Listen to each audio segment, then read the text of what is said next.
دنیا میں وہی لوگ سربلند رہتے ہیں جو تکبر کے تاج کو دور پھینک دیتے ہیں۔ جب تک انسان بات نہ کرے اس کے عیب و ہنر چھپے رہتے ہیں۔ اگر تو چاہتا ہے کہ خدا تجھے بخش دے تو خلق خدا کے ساتھ نیکی کر۔ دوست وہ ہے جو دوست کا ہاتھ پریشان حالی اور تنگی میں پکڑتا ہے۔ اگر روزی کا انحصار عقل مندی پر ہوتا تو دنیا کے بے وقوف بھوکے مر جاتے۔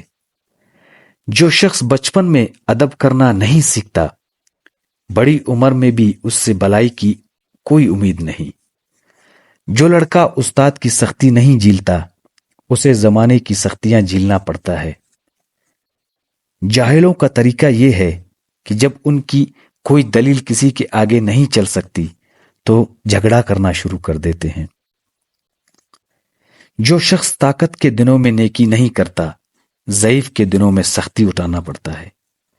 زندگی کو بے جان کرنا بہت ہی آسان ہے، مرے ہوئے کو دوبارہ زندہ نہیں کیا جا سکتا۔